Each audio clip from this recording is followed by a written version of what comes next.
मतलब 11th में आपको याद है एक वो कल्चर आता है जो आपको ओवरनाइट ट्रिप्स पे लेके जाते हैं, है ना, ओवरनाइट पिकनिक्स पे लेके जाते हैं। मैं उत्तराखंड से हूँ, हमें लेके गए हिमाचल, फुद्दू बैंचो ट्रिप। हमें कहाँ पहाड़ से पहाड़ घुमा रहे हो, बच्चों ने अभी नई नई दारू पीनी शुरू करी, हमें गोवा लेके जाओ, है कि नहीं। मतलब सोचो मॉनेस्ट्री घुमा रहे हैं, 40 बच्चों की क्लास, पिन ड्रॉप साइलेंस, एक मोटा सा बूढ़ा सा आदमी चट्टान पे मेडिटेट कर रहा है, Zorawar Singh is like old monk on the rocks. मेरे बेस्ट फ्रेंड का नाम है जोरावर सिंह, ठीक है। मतलब जैसी इमेज बन रही है ना ये नाम सुन के, एग्जैक्टली वैसे आदमी, लंबा चौड़ा हट्टा कट्टा गोरा। गोरा इंपॉर्टेंट है इस कहानी में, ठीक है ना। I tell you about him. So I met this guy in 11th class. Zorawar Singh मेरे स्कूल में आया 11th क्लास में, और 11th क्लास तक ना मेरी और उसकी ज़िंदगी में एक बेसिक डिफरेंस था, वो था स्कूलिंग का। I will explain. मतलब जोरावर सिंह ऐसे स्कूल से था, वो स्कूल होते हैं ना जहाँ के बच्चों को इतनी अच्छी अंग्रेजी आती है कि वो जाके अंग्रेज़ों को भी सिखा सकते हैं। आ रहा कोई ऐसा आदमी दिमाग में? हा? इनके सामने आप ग्रामर की मिस्टेक नहीं कर सकते, इनके सामने बोलो आप आई डजंट डस, ये चक्कू घोपने को उठता यार मरोड़ के हैं? इनका निकनेम है ग्रामर नाजी। इनको हर एक आसान से इंग्लिश वर्ड का एक मुश्किल वर्ड भी आता है। अब आ रहा है कोई ऐसा आदमी दिमाग में? है कोई यहाँ पे? आप ह्यूमन बींग्स का होमोसेपियन दोस्त, अच्छी बात है ना, तूने एक अच्छी नई लैंग्वेज मास्टर करी है, वेरी गुड, क्यूडोस। लेकिन इनमें से कुछ हरामजादे, एक आदमी हंस रहा है, मुझे पता है वो कौन है इनमें से कुछ हरामजादे वो मुश्किल वर्ड इसलिए यूज करते हैं ताकि आप चूतिए लगो। और मेरा एक सवाल है, लैंग्वेज के इन्वेंशन का एक ही मकसद था, आदमी अपनी बात दूसरे को समझा पाए।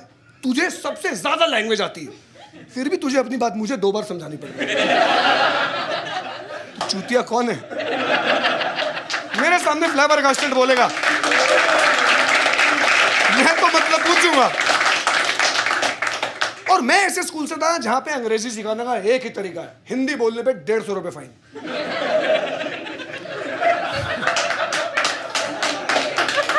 क्योंकि टीचर भी सिखा तो पा नहीं रहा है ना, और बंदा भी अंग्रेजी नहीं सीख रहा, बंदा साइन लैंग्वेज सीख रहा है। क्योंकि मैं गो टू टॉयलेट में 4 मिस्टेक है, तो हर कोई मैम में आई करता घूम रहा, क्योंकि जाना भी तो जरूरी।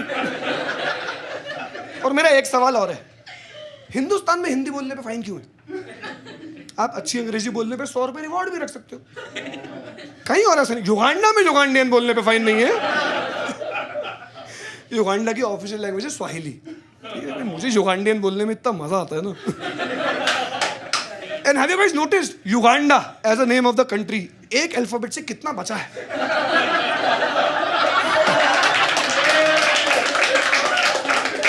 अगर एंड में एक ही जगह यू होता तो हम सब हिंदुस्तानियों ने युगांडू बोल के रेल बनाती होती है। और आप सोचो युगांडू में अगर किसी को सच्ची में गांडू बोलना तो उसे 2 बार बोलना पड़ेगा, युगांडू यू आर गांडू। इन अच्छे स्कूलों के नाम सुने आपने? मतलब जोरावर सिंह के स्कूल का नाम था सेंट मेरीज कॉन्वेंट स्कूल। मतलब नाम सुन के लग रहा है कि बच्चा तमीज का ही निकलेगा। Doon international, wine battalion. हमारे स्कूलों के नाम बहन चो या तो ऐसा होगा कि खुददार बच्चा बता ही नहीं सकता पब्लिक में। Little flower public school, little flower public school. कोई 12वीं का बच्चा इंटर स्कूल फेट में जाके बता सकता है कि मैं लिटिल फ्लावर्स हूं? नहीं तो हम क्या करेंगे, हम सेंट मेरीज का सेंट उठा लेंगे, दून इंटरनेशनल का इंटरनेशनल उठा लेंगे, और अपना सरनेम घुसेड़ देंगे बीच में, saint Malhotra international convent school.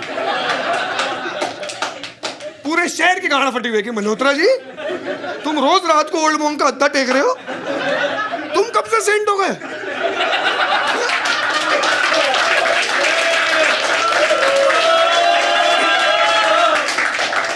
उस स्कूल के आगे मल्होत्रा जी का स्टैचू है, लेग्स क्रॉस्ड, हैंड्स स्ट्रेच्ड।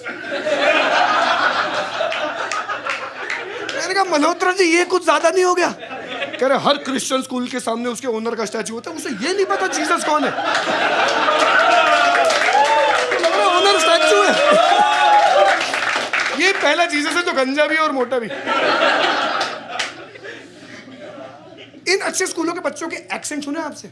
इनसे आर नहीं बोला जाता, इन भैंचोदों के र फिसलते हैं। Bro relax. और मुझे 2 ही शब्द सुन के गुस्सा आता है, पहला ब्रो, दूसरा रिलैक्स। मतलब मुझे 3 दिन में तो जोरावर सिंह का नाम नहीं समझ में आया। हाय आई एम जोरावर। मैं कहा भूतनी के गुआवा, ये चिकने लौंडों के ना चीकू तो है हमारे स्कूल में, तू अमरूद है। Hard from outside, hard from inside and mostly tasteless. 3 दिन जब टीचर ने अटेंडेंस लेते हुए बोला जोरावर सिंह, तब मुझे समझ में आया। मैंने बोला ऐसे, मैं कहा भूतनी के 9 आए तेरे नाम में जोरावर, तेरे सारे भी चल रहे हैं जोआवा। और हमारे स्कूल में वही बंदा कूल था जिसे इंग्लिश का सिर्फ एक वर्ड आता था, फक। हमने उसमें भी 2 आधा का एक्स्ट्रा घुसेड़े हुए, फक बोल यूज नहीं करना आता किसी को। भाई पेपर कैसे हुआ? भाई मेरी फक ठुक गई।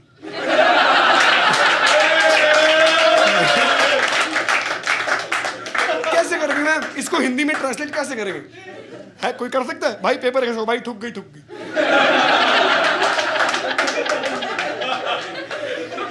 आपको याद है हम अपने स्कूल में घर के कपड़े, नए कपड़े पहन के जाते थे बर्थडेज पे।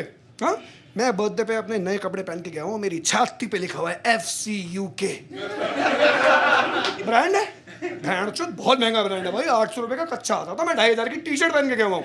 मैडम को पता ही नहीं है, वो लगी हुई है, क्या बदतमीजी है ये, क्या स्टील का बना रखी है, ये क्या लिखा है तुम्हारी टी शर्ट पे। और जोरावर सिंह मैम से लड़ रहा है कि मैम ये वो नहीं है जो आप समझ रहे हो, ये ब्रांड है FCUK, French connection United kingdom. और मैं जोरावर सिंह से लड़ रहा हूँ कि क्या बात कर रहा है, भूतनी के ये ब्रांड है, ये फर्क नहीं लिखा हुआ। 2500 रुपए बर्बाद। वो भी कह रहा है मैम तू इंग्लिश की टीचर है, तू इंग्लिश का स्टूडेंट है, बहन जो 4 लेटर की स्पेलिंग तो पढ़ सकते हो। तो मैंने कहा हाँ लिखा तो फकूक है।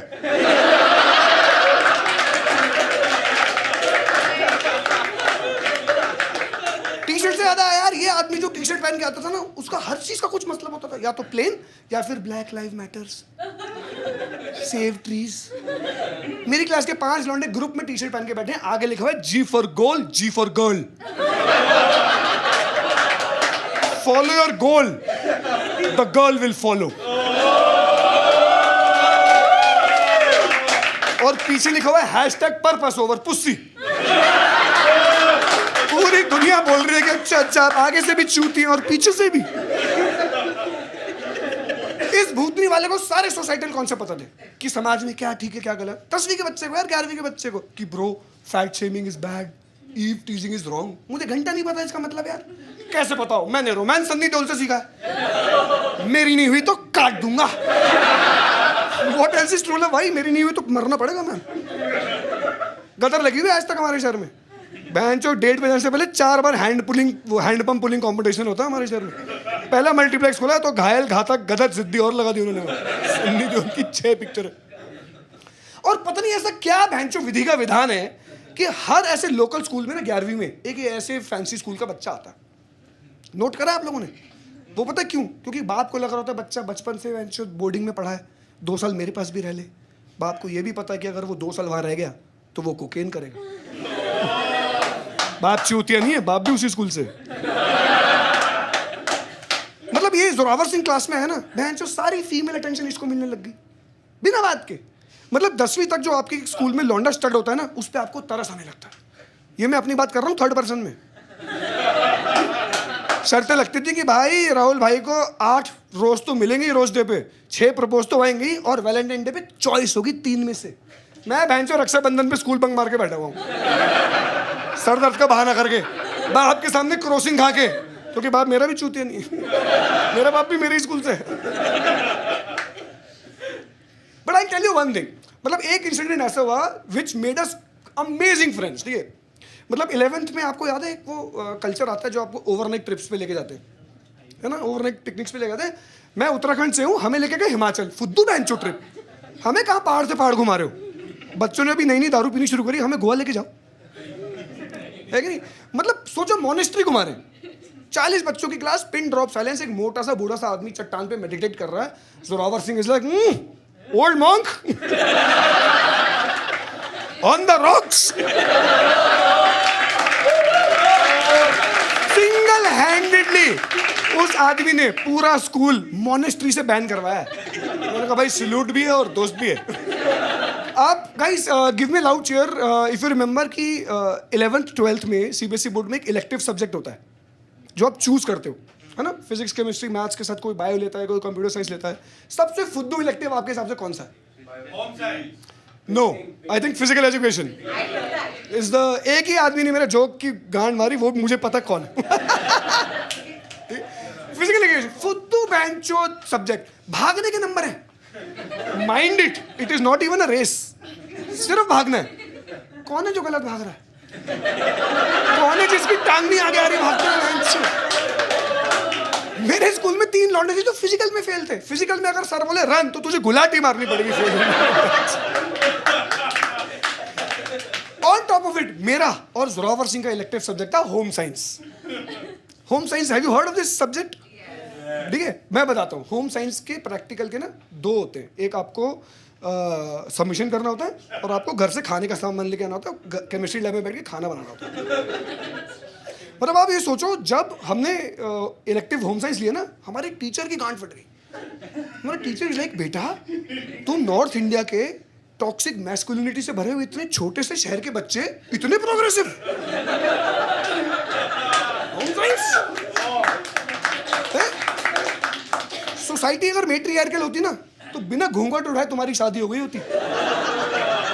और मैंने कहा बिल्कुल सही है सर, ट्रू लव भी यही होता है और शादी भी ऐसी होती है। कौन उठाता है घूंघट? कौन उठाता है घूंघट? क्योंकि मुझे मैट्रियार्की का मतलब तो पता नहीं था उस दिन। तो मैं जब घर गया तो मेरी माँ ने बताया कि बेटा मैट्रियार्की का मतलब स्त्री प्रधान समाज। घूंघट ओढ़ के बहन तुम बैठे हो। तो हम अगले दिन टीचर से लड़ रहे हैं कि अच्छा बहन जो सरदारों पंजाबियों के बच्चे बहन जो घूंघट ओढ़ के बैठेंगे, हमें घंटा नहीं पता। और उसके बाद हमारी सबमिशन की बारी आई। ठीक है, सबमिशन में 30 लड़कियां 2 लड़के। आप सोचो, किसी ने चिकन का काम करके कुर्ता सबमिट करा हुआ है, किसी ने सलवार कमीज सिल के सबमिट करी हुई है, किसी ने 3 पीस सूट ही सबमिट कर दिया। जब हमारे सबमिशन की बारी आई ना, हमारा सबमिशन ऐसे उठाया हमारे इन्विजिलेटर ने और हमसे पूछा क्या है ये? फिर उसने पूरे बच्चों को बुलाया कि देखो बताओ क्या है ये। फिर उसने पूरी फैकल्टी को बुलाया और फिर उसने एक स्पीच दी। उसने बोला बेटा मानवता का इतिहास ना 15,000 साल पुराना है। बंदर से आदमी बन गए हम। दुनिया इतनी छोटी होगी कि 16 घंटे में तो किसी भी कोने में पहुंच सकता है। आने वाले 15,000 साल में जब दुनिया और छोटी हो जाएगी, जब फेमिनिज्म का मतलब लड़के लड़कियों दोनों को समझ में आ जाएगा। कह रहा वो तो बहुत मुश्किल है। चलो टेलीपोर्टेशन तो आ ही जाएगा, तू आंख बंद करेगा अमेरिका में उठेगा। इन 30,000 साल की कलेक्टिव हिस्ट्री में ये भेड़चोद ऊन का कच्छा ना किसी ने पहना है ना कोई पहनेगा। हमने अपनी दादी माँ की सिलाइयां लेके टिप टॉप ऊन का बॉक्सर ब्रीफ सबमिट करा। उस पे इलास्टिक का पट्टा भी है जिसपे गोल्डन गोटे से जरी हो रखा है, saint Malhotra international convent school. इसलिए क्योंकि एल लिखने की जगह ही नहीं बची थी उसपे वो विंडो भी है, मैम मैं आई वाली। उसपे FCUK का टैग भी है जो मैंने टी शर्ट से फाड़ा था। उसके बाद आई हमारी खाना बनाने की बारी। ठीक है, अगेन 30 लड़कियां 2 लौंडे। कोई पनीर बना रहा, कोई दाल बना रहा, कोई भिंडी बना रहा। हमने बनाया रायता। वो दही लेके आया, मैं बूंदी। नमक बहन चो दोनों लाना भूल गए।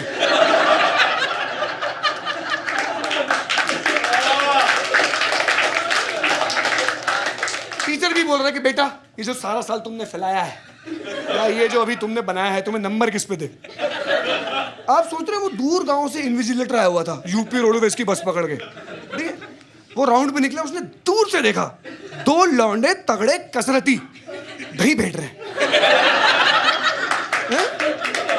उसके दिमाग में तो मटन मैरिनेट हो रहा है। लगा इस दही में भी हल्दी मिलेगी, काली मिर्च मिलेगी, फिर इसमें जाएगा 1 किलो मटन, साइड में मैरिनेट होगा, लोहे की कढ़ाई निकलेगी, भैंचोद आधा किलो देसी की, खड़े मसालों का छौंका, अदरक प्याज लहसुन का तड़का, और फिर कहीं 1.5 घंटे में मटन बन के निकलेगा। सोचते सोचते हमारे पास आ गया, हमें ऑल द बेस्ट बोल के गया। जोरावर सिंह को बोल रहा है बेटा तुम्हें एक्स्ट्रा टाइम भी दे दूंगा। और मैं जोरावर सिंह से बोल रहा हूँ जोरावर रायते के लिए एक्स्ट्रा टाइम। और जोरावर सिंह मुझसे बोल रहे भाई वो तो ठीक है कौन जो फीका रायता खाने के लिए इतना एक्साइटेड है। आगे गया, मेरा बैंचो पनीर रोज खाता हूँ 15 नंबर, दाल बीवी रोज बनाती है 10 नंबर, भिंडी बैंचो फेल। 5 मिनट बाद आदमी वापस आया, हम अपना डोंगा लेके खड़े। कह रहे क्या है ये सर यही है। क्या है ये? तो मिसेस जुआवा बोलते सर इट्स रायता। मैंने कहा मेरी गाड़ फटी हुई है, 2.5 नंबर मिलने वाले हमें। कह रहे रायते का रहा फिसल रहे हैं यहाँ पे।